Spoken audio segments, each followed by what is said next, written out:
ಕಂಡ್ಲೂರುಪೇಟೆಯಲ್ಲಿ ರವಿವಾರ ವಾರಾಹಿ ಅಣೆಕಟ್ಟಿನ ಕೆಳಭಾಗದ ನದಿ ಪಾತ್ರದ ಗ್ರಾಮ ಪಂಚಾಯತ್ಗಳ ವ್ಯಾಪ್ತಿಯ ರೈತರ, ಗ್ರಾಮಗಳ ಹಾಗೂ ಪುರಸಭೆ ವ್ಯಾಪ್ತಿಯ ಕುಡಿಯುವ ನೀರಿನ ಫಲಾನುಭವಿಗಳ ಸೌಕೂರು ಏತ ನೀರಾವರಿ ಯೋಜನೆಯ ಫಲಾನುಭವಿಗಳ ನೇತೃತ್ವದಲ್ಲಿ ನಡೆದ ನೀರಿಗಾಗಿ ಬೃಹತ್ ಜನಾಂದೋಲನ ಸಭೆ ನಡೆಯಿತು. ಮಾಜಿ ಶಾಸಕರಾದ ಗೋಪಾಲ ಪೂಜಾರಿ, ರೈತ ಮುಖಂಡ ಕೆ. ವಿಕಾಸ್ ಹೆಗ್ಡೆ ಸಹಿತ ಹಲವರು ಸಭೆಯನ್ನು ಉದ್ದೇಶಿಸಿ ಮಾತನಾಡಿದರು. ಅಪಾರ ಸಂಖ್ಯೆಯಲ್ಲಿ ರೈತರು ಭಾಗವಹಿಸಿದ್ದರು. ಮೊಟ್ಟ ಮೊದಲನೇದಾಗಿ ಈ ಒಂದು ಘನ ವೇದಿಕೆ ಮೂಲಕ ನಾನೊಂದು ಸವಾಲನ್ನು ಹಾಕ್ಲಿಕ್ಕೆ ಇಷ್ಟಪಡ್ತಾ ಇದ್ದೇನೆ ಬಂಧುಗಳೇ. ನನ್ನ ರಾಜಕೀಯ ಪಕ್ಷದಲ್ಲಿ ಇರ್ಬೋದು, ನಾನು ಎಲ್ಲೂ ಕೂಡ ರಾಜಕೀಯ ಮಾತಾಡುದಿಲ್ಲ. ಯಾಕಂತ ಹೇಳಿದ್ರೆ ಈ ವೇದಿಕೆಯನ್ನ 100ಕ್ಕೆ 100 ನಾನು ಪಕ್ಷಾತೀತವಾಗಿ ಬಳಸ್ಕೊಳ್ಳಿಕ್ಕೆ ನಾನು ಇಷ್ಟಪಡ್ತಾ ಇದ್ದೇನೆ. ಆದ್ರೆ ಒಂದು ಸವಾಲನ್ನು ಹಾಕ್ಲಿಕ್ಕೆ ನಾನು ಇಷ್ಟಪಡ್ತೇನೆ. ಏನಂತ ಹೇಳಿದ್ರೆ, ಇತ್ತೀಚಿನ ದಿನಗಳಲ್ಲಿ ಒಂದು 2-3 ತಿಂಗಳೀಚೆಗೆ ನಮ್ಮ ಮಾಜಿ ಶಾಸಕರಾದಂತ ಸನ್ಮಾನ್ಯ ಗೋಪಾಲ್ ಪೂಜಾರರು 2023ರಲ್ಲಿ ಬರೆದ ಒಂದು ಪತ್ರದ ಒಂದು ವಾಟ್ಸ್ಆಪ್ ನಲ್ಲಿ ಆ ಏನು ಜೆರಾಕ್ಸ್ ಪ್ರತಿ ಅನ್ನೋದು ಹೊರದಾಡ್ತಾ ಇದೆ. ಎಲ್ಲರೂ ಗೋಪಾಲ್ ಪೂಜಾರ ಬಗ್ಗೆ ಏನ್ ಟೀಕೆ ಮಾಡ್ತಾ ಇದ್ದಾರೆ ಅಂತ ಹೇಳಿದ್ರೆ, ಏನು ಸಿದ್ದಾಪುರ ಏತ ನೀರಾವರಿ ಯೋಜನೆಗೆ ಮುಖ್ಯಮಂತ್ರಿಗಳಿಗೆ ಪತ್ರವನ್ನು ಬರೆಯುವುದರ ಮೂಲಕ ಆ ಯೋಜನೆಯನ್ನು ತಡೆ ಹಿಡಿಯುವಂತ ಪ್ರಯತ್ನವನ್ನು ಗೋಪಾಲ್ ಪೂಜಾರು ಮಾಡ್ತಾ ಇದ್ದಾರೆ ಅಂತ ಹೇಳಿ, ಅವರ ಏನು ವಿರೋಧ ಮಾಡೋರು ಶಾಲೆ ಹೋಗ್ತಾರೋ ಇಲ್ಲೋ ನಂಗೆ ಗೊತ್ತಿಲ್ಲ, ಅವರಿಗೆ ಏನು ಅನುಭವ ಇದೆಯೋ ಇಲ್ಲ ನಂಗೆ ಗೊತ್ತಿಲ್ಲ. ಆದ್ರೆ ನಾನು ಸ್ಪಷ್ಟವಾಗಿ ವೇದಿಕೆ ಮೂಲಕ ಹೇಳ್ತೇನೆ, ಆ ಪತ್ರದಲ್ಲಿ ಎಲ್ಲಾದ್ರೂ ಸಿದ್ದಾಪುರ ಏತ ನೀರಾವರಿ ಯೋಜನೆಯನ್ನು ಸ್ಥಗಿತಗೊಳಿಸಿ ಅಂತ ಹೇಳಿ ಒಂದು ಪದವನ್ನು ಗೋಪಾಲ್ ಪೂಜಾರು ಬರೆದಂತೆ ಇದ್ರೆ, ಇದೇ ವೇದಿಕೆ ಹೇಳ್ತೇನೆ, ನಾಳೆಯಿಂದ ಗೋಪಾಲ್ ಪೂಜಾರು ಸಾಮಾಜಿಕ ಜೀವನದಲ್ಲಿ ಇರುವುದಿಲ್ಲ. ನಾವು ಕೂಡ ಅವರ ದಾರಿಯನ್ನು ಅನುಸರಿಸ್ತೇವೆ. ಇಲ್ಲ, ಎಲ್ಲಾದ್ರೂ ಗೋಪಾಲ್ ಪೂಜಾರ ಪತ್ರವನ್ನು ತಾವು ಓದುವಾಗ ಗೊತ್ತಾಗ್ತದೆ, ಸಿದ್ದಾಪುರ ಏತ ನೀರಾವರಿ ಏನಾಗ್ತದೆ ಅದರ ಸಾಧಕ ಬಾಧಕಗಳ ಬಗ್ಗೆ ಕುರಿತು ಚರ್ಚೆ ಮಾಡಿ, ಏನು ಹೊಳೆಶಂಕರನಾಥ ದೇವಸ್ಥಾನದಾಗ ಅದ್ಭುತಲಿಂಗ ಇದೆ ಅದಕ್ಕೆ ತೊಂದರೆ ಆಗಬಾರ್ದು, ಜಲಚರ ಜಾಲಕ್ಕೆ ತೊಂದರೆ ಆಗಬಾರ್ದು. ಅದೇ ರೀತಿಯಲ್ಲಿ ಸಿದ್ದಾಪುರ ಏತ ನೀರಾವರಿಯ ಏನು ಆ ನೀರಾವರಿಯ ಫಲಾನುಭವಿಗಳು ಇದ್ದಾರೆ ಅವರಿಗೆ ನೀರನ್ನು ಕೂಡ ಕೊಡಬೇಕು ಎನ್ನುವುದನ್ನು ಆ ಪತ್ರದಲ್ಲಿ ಬರೆದಿದ್ದಾರೆ. ಬಿಟ್ರೆ ಎಲ್ಲೂ ಕೂಡ ಗೋಪಾಲ್ ಪೂಜಾರು ನೀರು ಕೊಡಬೇಡಿ ಅಂತ ಎಲ್ಲೂ ಕೂಡ ಹೇಳಲಿಲ್ಲ. ಯಾರೋ ಆಗ್ದವರು, ಶಾಲೆ ಹೋಗದೆ ಇದ್ದವರು, ಏನು ಜ್ಞಾನ ಇಲ್ದಿದ್ದವರು ಇವತ್ತು ಅಪಪ್ರಚಾರವನ್ನು ಮಾಡ್ತಾ ಇದ್ದಾರೆ. ನಿಮಗೆ ನಾನು ಕೇಳ್ತೇನೆ, ನಾವು ಈ ಒಂದು ಸವಾಲು ಹಾಕಿದ್ದೇವೆ, ಆ ಪತ್ರದಲ್ಲಿ ಎಲ್ಲರೂ ಅದು ಇಲ್ಲ ಅಂತ ಹೇಳಿ ಆದ್ರೆ ನೀವು ನಿಮ್ಮ ರಾಜಕೀಯ ಜೀವನವನ್ನು ಬಿಡ್ಲಿಕ್ಕೆ, ನಿಮ್ಮ ಸಾಮಾಜಿಕ ಜೀವನವನ್ನು ಬಿಡ್ಲಿಕ್ಕೆ ತಯಾರಿದ್ದೀರಾ ಎನ್ನುವುದನ್ನು ಕೂಡ ತಾವು ಸ್ಪಷ್ಟಪಡಿಸಬೇಕು. ಯಾಕಂತ ಹೇಳಿದ್ರೆ ಮಾತಾಡ್ಲಿಕ್ಕೆ ತುಂಬಾ ಬರ್ತದೆ. ಇವತ್ತು ಗೋಪಾಲ್ ಪೂಜಾರ ಬಗ್ಗೆ ಟೀಕೆ ಇದೆ. ಈಗಾಗಲೇ ಸಂತೋಷ್ ಅಣ್ಣ ಹೇಳಿದ್ರು, ನನ್ನ ಬಗ್ಗೆ ಕೂಡ ಮೊನ್ನೆ ಯಾರೋ ಹೇಳಿದ್ರಂತೆ. ಇವತ್ತು ಏನು ಸಿದ್ದಾಪುರ ಏತ ನೀರಾವರಿ ಬಗ್ಗೆ ಪ್ರಥಮತ ಒಂದು ಹೋರಾಟಗಳು ಪ್ರಾರಂಭವಾದಾಗ ನಾವು ಹಿಂದೆ ರೈತ ಸಂಘ, ಉಡುಪಿ ಜಿಲ್ಲಾ ರೈತ ಸಂಘದಲ್ಲಿ ಇತ್ತು, ನಾವೀಗ ಕುಂದಾಪುರ ತಾಲೂಕು ರೈತ ಸಂಘ ಅಂತ ಮಾಡ್ಕೊಂಡಿದ್ದೇವೆ. ನಾನು ನಿರಂತರವಾಗಿ ಈ ಜಿಲ್ಲೆಯ ಈ ತಾಲೂಕಿನ ಎಲ್ಲ ಸಮಸ್ಯೆಗಳ ಬಗ್ಗೆ ಪತ್ರಿಕೆ ಹೇಳಿ ಕೊಡ್ತೇನೆ. ಏನು ಅಂತೇಳಿ ಹೇಳಿದ್ರೆ, ವಾರಾಹಿ ಏನು ಯೋಜನೆ ಹೋರಿಯಬ್ಬೆ ಡ್ಯಾಮ್ ಅನ್ನು ಉಳಿಸಿ ಅಂತೇಳಿ ಹೇಳಿ ನನ್ನ ಒಂದು ಸ್ಟೇಟ್ಮೆಂಟ್ ಅನ್ನು ಹಾಕ್ತಾರೆ. ಇವತ್ತು ಅಲ್ಲಿ ಮನೆ ಬಂದಂತೆ ವಾರಾಹಿ ಹೋರಿಯಬ್ಬೆ ಡ್ಯಾಮ್ ನ ಮೇಲ್ಭಾಗದಲ್ಲಿ ಅಗಿತಾ ಇದ್ದಾರೆ, ಬ್ಲಾಸ್ಟ್ ಮಾಡ್ತಾ ಇದ್ದಾರೆ. ಆ ಡ್ಯಾಮ್ 100ಕ್ಕೆ 100 ಅದು ಏನು ನೀರು ಪಾಲಾಗಿ ಡ್ಯಾಮ್ ಒಡೆದು ಹೋಗ್ತದೆ ಅಂತೇಳಿ ಹೇಳಿ, ಡ್ಯಾಮ್ ಒಡೆದೋಯ್ತು ಅಂತ ಹೇಳಿದ್ರೆ ಹೆಚ್ಚು ಕಮ್ಮಿ ಅರಬ್ಬಿ ಸಮುದ್ರಕ್ಕೆ ನಾವೆಲ್ಲ ಬಡ್ಕೊಂಡು ಹೋಗ್ತೇವೆ ಬಂಧುಗಳೇ. ಆದ್ರೆ ನಮ್ಮ ಬಗ್ಗೆ ಟೀಕೆ ಮಾಡ್ತಾರೆ ಅಂತ ಒಂದು ಗ್ರೂಪ್ನಲ್ಲಿ ಗೋಪಾಲ್ ಪೂಜಾರು ಜಿ ಶಂಕರ್ ಹತ್ರ ಹಣ ತಗೊಂಡಿದ್ದಾರೆ, ವಿಕಾಸ್ ಶೆಟ್ಟರು ಜಿ ಶಂಕರ್ ಹತ್ರ ಹಣ ತಗೊಂಡಿದ್ದಾರೆ, ಸಂತೋಷ್ ಕುಮಾರ್ ಶೆಟ್ಟರು ಡೀಲ್ ಆಗಿದ್ದಾರೆ. ನಾನೊಂದು ಮಾತನ್ನು ಹೇಳ್ತೇನೆ, ನಮ್ಮ ವಿಚಾರ ಎಲ್ಲ ಬಿಟ್ಟು ಬಿಡಿ. ಗೋಪಾಲ್ ಪೂಜಾರು ರಾಜಕೀಯಕ್ಕೆ ಬರುವಾಗ ದೊಡ್ಡ ಸಾಹುಕಾರ, ಅದೆಷ್ಟೋ ಹೋಟೆಲ್ಗಳ ಮಾಲೀಕ, ಅದೆಷ್ಟೋ ಸಾವಿರಾರು ದುಡಿಯುವ ಕೈಗಳಿಗೆ ಶಕ್ತಿ ಕೊಟ್ಟಂತ ಒಬ್ಬ ಸಾಹುಕಾರ ಇದ್ದಾರೆ ಗೋಪಾಲ್ ಪೂಜಾರರು. ಯಾರಿಗೆ ಕೈ ಒಟ್ಟುವಂತ ಅವಶ್ಯಕತೆ ಗೋಪಾಲ್ ಪೂಜಾರಿಗೆ ಇಲ್ಲ, ಅದನ್ನು ತಾವು ತಿಳ್ಕೊಳ್ಬೇಕು. ಯಾವತ್ತೂ ಕೂಡ ಗೋಪಾಲ್ ಪೂಜಾರದ್ದು ಕೊಟ್ಟ ಕೈ ಬಿಟ್ರೆ ಗೋಪಾಲ್ ಪೂಜಾರ ತಗೊಂಡು ಕೈ ಅಲ್ಲ. ಇವತ್ತೇನೋ ಸ್ವಲ್ಪ ಕಷ್ಟ ಆಗಿರ್ಬೋದು, 100ಕ್ಕೆ 100 ಮುಖಾಂಬಿಕೆ ಅವ್ರ ಕೈಯಲ್ಲಿ ಹಿಡಿತಾಳೆ, ಅವ್ರಿಗೆ ಬಂದೇ ಬರ್ತಾರೆ. ಆದ್ರೆ ಯಾವುದೇ ಗುತ್ತಿಗೆದಾರ ಪರವಾಗಿ ಗೋಪಾಲ್ ಪೂಜಾರಿಗೆ ಏನು ಅವರಿಗೆ ಮಾರಾಟ ಆಗುವಂತ ದರ್ಜಿ ಗೋಪಾಲ್ ಪೂಜಾರಿಗಿಲ್ಲ.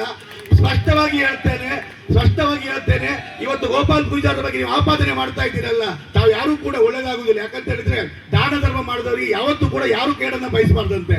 ಅಂತ ಒಬ್ರು ಗೋಪಾಲ್ ಪೂಜಾರರು ಅವರು ಜನಪರವಾಗಿ ಲೆಟರ್ ಕೊಟ್ಟಿದ್ದಾರೆ ಬಿಟ್ಟರೆ ಮತ್ತೆ ಏನು ಸ್ವಾರ್ಥ ಇಲ್ಲ ಬಂಧುಗಳೇ. ಇನ್ನು ಸಂತೋಷ್ ಅಣ್ಣ ತುಂಬಾ ನನ್ನ ಬಗ್ಗೆ ಹೇಳಿದ್ರು. ನಮ್ದೇನು ಹೋರಾಟ ಅಂದ್ರೆ ನಮ್ಮ ಸ್ವಾರ್ಥದ ಹೋರಾಟ ಅಲ್ಲ. ನಾನು ರಾಜಕೀಯದಲ್ಲಿ ತುಂಬಾ ಏಳು ಬೀಳುಗಳನ್ನು ಕಂಡಿದ್ದೇನೆ. ಪಂಚಾಯತ್ ಚುನಾವಣೆ ಗೆದ್ದಿದ್ದೇನೆ, ಪಂಚಾಯತ್ ಚುನಾವಣೆ ಸೋತಿದ್ದೇನೆ, ತಾಲೂಕು ಪಂಚಾಯತ್ ಚುನಾವಣೆ ಸೋತಿದ್ದೆ ಅಂತ ನಮ್ಗೆಲ್ಲೂ ಕೂಡ ಸೋಲಿನ ಬಗ್ಗೆ ಗೆಲುವಿನ ಬಗ್ಗೆ ನಮ್ಗೆ ಯಾವುದೇ ಬೇಸರ ಇಲ್ಲ. ಆದ್ರೆ ಎಲ್ಲಿ ತಪ್ಪಾಗ್ತದೆ, ಎಲ್ಲಿ ಅನ್ಯಾಯ ಆಗ್ತದೆ, ಯಾವುದೇ ಮುಲಾಜಿಲ್ಲದೆ ಖಂಡಿಸುವಂತ ವ್ಯಕ್ತಿತ್ವ ನಾನು ಬೆಳೆಸ್ಕೊಂಡು ಬಂದವ, ಮುಂದೂ ಕೂಡ ಬೆಳೆಸ್ಕೊಳ್ತೇನೆ. ನನಗೆ ಯಾರಿಗೂ ಕೂಡ ಮಾರಾಟ ಆಗ್ಬೇಕಂತ ಅವಶ್ಯಕತೆ ಇಲ್ಲ. ಸತ್ಯ ಹೇಳ್ಬೇಕಂತ ಹೇಳಿದ್ರೆ ಜಿ ಶಂಕರ್ ನನ್ಗೆ ಪರಿಚಯ ಇಲ್ಲ. ಇವತ್ತಾರು ಅವ್ರ ಪರ ನಿಂತಿದ್ದೇನೆ. ಯಾಕಂತ ಹೇಳಿದ್ರೆ ನನ್ನ ಪ್ರಕಾರ ಸಮಾಜದಲ್ಲಿ ಅದೆಷ್ಟು ಜನ ಶ್ರೀಮಂತರಿರ್ತಾರೆ ಬಂಧುಗಳೇ, ತನ್ನ ದುಡಿದ ಒಂದು ಭಾಗವನ್ನ, ಅತಿ ಹೆಚ್ಚಿನ ಪ್ರಮಾಣವನ್ನು ಕೇವಲ ತನ್ನ ಮಗುವಿನ ಬಂಧುಗಳಿಗೆ ಮಾತ್ರ ಅಲ್ಲ, ಈ ಸಮಾಜದ ಎಲ್ಲ ಬಂಧುಗಳಿಗೆ ನೀಡುವಂತ ದೊಡ್ಡ ಕೊಡುಗೆ ಇದ್ರೆ ಅದು ಜಿ ಶಂಕರ್ ಅಂತ ಈ ವೇದಿಕೆ ಮೂಲಕ ಹೇಳಲಿಕ್ಕೆ ಇಷ್ಟಪಡ್ತೇನೆ. ಹಾಗಾದ್ರೆ ಹಣ ಇದ್ದವರೆಲ್ಲ ದಾನ ಮಾಡಲಿ, ಧರ್ಮ ಮಾಡಲಿ. ಇವತ್ತು ಯಾರೋ ಒಬ್ರು ನಾನು ಜಿ ಶಂಕರ್ ಬಗ್ಗೆ ಮತ್ತೆ ತುಂಬಾ ಮಾತಾಡ್ಲಿಕ್ಕಿದೆ. ವಾರಾಹಿ ನೀರಾವರಿ ಯೋಜನೆ ಬಗ್ಗೆ ಸಂತೋಷ್ ಅಣ್ಣ ಹೇಳಿದ್ರು. 1979ರಲ್ಲಿ ಅಂದಿನ ಮುಖ್ಯಮಂತ್ರಿ ಆಗಿದ್ದಂತ ದಿವಂಗತ ಗುಂಡೂರಾಯರು 2 ದೊಡ್ಡ ಯೋಜನೆಗಳಿಗೆ ಶಂಕುಸ್ಥಾಪನೆ ಮಾಡ್ತಾರೆ. ನಮ್ಮ ರಾಜೇಶ್ ಅಣ್ಣಿಗೆಲ್ಲ ಚೆನ್ನಾಗಿ ಗೊತ್ತುಂಟು, ಜಾನ್ರಿಗೆ ಗೊತ್ತುಂಟು, ಉದಯ ಎಲ್ಲರಿಗೂ ಪತ್ರಕರ್ತರಿಗೆ ಗೊತ್ತುಂಟು. ಗುಂಡೂರಾಯರು ಒಂದು ಬ್ರಹ್ಮಾವರ ಸಕ್ಕರೆ ಕಾರ್ಖಾನೆ ಏನು ಅವಿಭಜಿತ ದಕ್ಷಿಣ ಕನ್ನಡ ಜಿಲ್ಲೆ ಆಗಿತ್ತು, ಉಡುಪಿ ಜಿಲ್ಲೆ ಆಗಲಿಲ್ಲ. ದಕ್ಷಿಣ ಕನ್ನಡ ಸಹಕಾರಿ ಸಕ್ಕರೆ ಕಾರ್ಖಾನೆ ಈ ರಾಜ್ಯದಲ್ಲಿ ಒಂದು ವಿಶೇಷ ಸಹಕಾರಿ ಕಾರ್ಖಾನೆ. ಅದಕ್ಕೆ ನೀರಾವರಿಗೆ ಪೂರಕವಾಗಿ ಇದು ವಾರಾಯಿ ನೀರಾವರಿ ಯೋಜನೆ, ಸುಮಾರು 18,000 ಹೆಕ್ಟೇರ್ ಕೃಷಿ ಭೂಮಿಗೆ ನೀರಿಳಿಸುವಂತ ಯೋಜನೆ. ಈ 2 ಯೋಜನೆಗಳಿಗೆ ಒಂದೇ ದಿನ ಶಂಕುಸ್ಥಾಪನೆ ಮಾಡ್ತಾರೆ 79ರಲ್ಲಿ. ತಾವೆಲ್ಲ ತಿಳ್ಕೊಳ್ಬೇಕು. ತದನಂತರ ಸಕ್ಕರೆ ಕಾರ್ಖಾನೆ ಪ್ರಾರಂಭ ಆಯಿತು, ಲಾಭವನ್ನು ಕಾಣಲೇ ಇಲ್ಲ, ಸಕ್ಕರೆ ಕಾರ್ಖಾನೆ ಮುಚ್ಚಿ ಹೋಯಿತು. ಸಕ್ಕರೆ ಕಾರ್ಖಾನೆಗೆ ಪೂರಕವಾದಂತ 9 ಕೋಟಿ ಅಂದಾಜು ಮೊತ್ತಕ್ಕೆ ಪ್ರಾರಂಭವಾದಂತ ಏನು ಯೋಜನೆ ಹೆಚ್ಚು ಕಡಿಮೆ ಇವತ್ತು 1,500 ಕೋಟಿ ಆದ್ರೂ ಕೂಡ ಒಂದು 30% ಇನ್ನು ಕಾಮಗಾರಿ ಮುಕ್ತಾಯ ಆಗಲಿಲ್ಲ. ಅದಕ್ಕೆ ಹಲವಾರು ಕಾರಣಗಳಿರ್ಬೋದು. ನಾನು ಅದಕ್ಕೆ ಹೇಳ್ತೇನೆ, ಯಾರೋ ಒಬ್ಬರದ್ದು ಮೊಟ್ಟು ಮಾಡ್ಲಿಕ್ಕೆ ಆಗುದಿಲ್ಲ.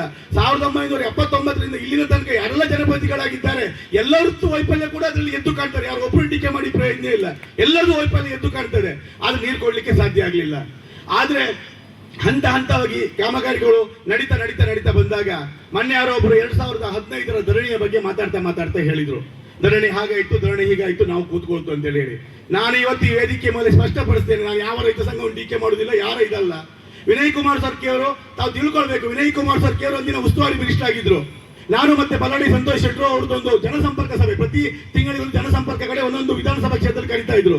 ಕುಂದಾಪುರದ ಬಂಡಕರ್ಸ್ ಕಾಲೇಜಿನ ಕೋಯಕುಟ್ಟಿ ಹಾಲ್ನಲ್ಲಿ ವಿನಯ್ ಕುಮಾರ್ ಸರ್ಕಿ ಅವರು 2014 ಡಿಸೆಂಬರ್ 20ನೇ ತಾರೀಕು ಜನಸಂಪರ್ಕ ಸಭೆ ಕರೀತಾರೆ.